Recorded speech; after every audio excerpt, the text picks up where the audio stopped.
बड़े कमाल की बात कही है कि कैलेंडर हमेशा तारीख बदलता रहता है, मगर एक दिन एक तारीख ऐसी भी आती है जो कैलेंडर को हमेशा के लिए बदल देती है। इसीलिए इस जिंदगी में सब्र रखें, वक्त हर किसी का आता है, बस मेहनत करते रहें।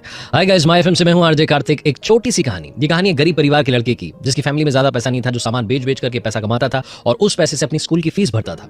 एक दिन वैसे ही दोपहर में निकला हुआ था सामान बेचने के लिए। उसे बड़ी जोर की भूख लग रही थी। उसने सोचा कि अब जिस भी किसी घर का दरवाजा खटखटाऊंगा तो सामान के बदले पैसा नहीं, पैसे की जगह पर खाना मांग लूंगा। तो गया, इसने जाकर के दरवाजा खटखटाया। अंदर अचानक लड़की निकल आई तो हैरान हो गया, हक्का बक्का रह गया। तो इसने हड़बड़ाहट में एक गिलास पानी मांग लिया। लड़की अंदर गई, किचन में सोचने लगी कि यार ये लड़का परेशान लग रहा है, पसीना आ रखा है, सामान बेच रहा है इधर उधर ढो करके, भूख लग रही होगी, भूखा लग रहा है। तो एक गिलास दूध लेकर के चली गई। एक गिलास दूध आया और दूध पीने लगा और सोचने लगा धीरे धीरे कि यार इस दुनिया में ऊपर वाला अभी भी है, ऊपर वाले का आशीर्वाद अभी भी है, अच्छे इंसान अभी भी है, इंसानियत अभी भी जिंदा है। सारे अच्छे ख्याल इसके दिमाग में आ रहे थे। दूध पीने के बाद में इसने वो गिलास वापस दे दिया और उस लड़की से कहा कि कितने पैसे आपको इस गिलास के बदले दूं। तो उस लड़की ने कहा कि नहीं, मेरी मम्मा ने मुझे सिखाया है कि दुनिया में अगर किसी की मदद करो तो पैसे मत लो, मैं आपसे कोई पैसा नहीं लूंगी। तो उस लड़के ने कहा कि फिर आपका दिल से धन्यवाद है, थैंक यू सो मच है, और लड़का वहां से चल दिया। लड़का जब अपने घर की तरफ जा रहा था तो सोच रहा था कि इस दुनिया में इंसानियत अभी भी जिंदा है। फिर से वो सारे अच्छे ख्याल चल रहे थे। ये बात आई गई हो गई। काफी सालों तक इसने ऐसे मेहनत करते रहा, स्कूल की फीस भरता रहा। स्कूल के बाद में कॉलेज में चला गया। कॉलेज के बाद में इसने पढ़ाई पूरी करने के बाद में डॉक्टर की जॉब पकड़ ली। ये एक अच्छा डॉक्टर गया और धीरे धीरे बड़े शहर में बड़ा डॉक्टर बन गया। इसका नाम था हार्वर्ड केली। एक दिन हॉस्पिटल में ऐसे ही बैठा हुआ था तो इसको पता चला कि एक लड़की एडमिट हुई है बड़ी सीरियस कंडीशन में। उसका नाम जब पता चला तो इसे मालूम चला कि तो उसी गांव से जहां रहा करता था, जिस गांव की गलियों में जाकर ये सामान बेचा करता था। इसे वो सारा सब कुछ याद आ गया। फिर इसे मालूम चला कि उस लड़की की जिंदगी में अच्छा नहीं हुआ, उसकी फैमिली कंडीशन बिगड़ गई है, उसकी तबीयत खराब रहने लगी। इस लड़की को वहाँ के लोकल डॉक्टर्स ने यहाँ बड़े शहर में बड़े डॉक्टर के यहाँ भेज दिया था।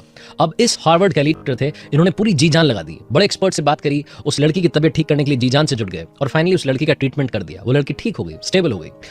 उस लड़की के पास में ट्रीटमेंट का बिल जाना था।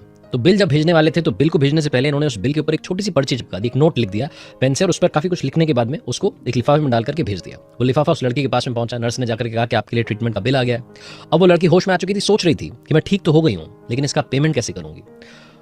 सबसे बड़ा सामने था। उसने धीरे धीरे वो लिफाफा खोला, वो पर्चियां बाहर निकाली, ट्रीटमेंट के बारे में लिखा हुआ था और ऊपर एक छोटा सा नोट चिपका हुआ था। उस नोट को उसने ध्यान से पढ़ा। उस पर लिखा हुआ था कि घबराने की बात नहीं है, आपके ट्रीटमेंट का, आपके इलाज का बिल बहुत पहले, बहुत सालों पहले एक गिलास दूध के द्वारा पे कर दिया गया है। एक गिलास दूध से आपका पेमेंट हो चुका है।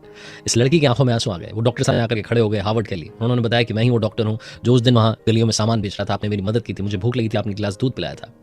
छोटी सी कहानी लाइफ में बहुत बड़ी बात सिखाती है। जिंदगी अगर आप अच्छा करेंगे तो अच्छा घूम फिर करके वापस आपके पास आएगा, बुरा करेंगे तो बुरा घूम फिर करके फिर से आपके पास आएगा। कर्मा सबसे बड़ी चीज है। अच्छे कर्म कीजिए, अच्छे रिजल्ट्स आपका इंतजार कर रहे हैं।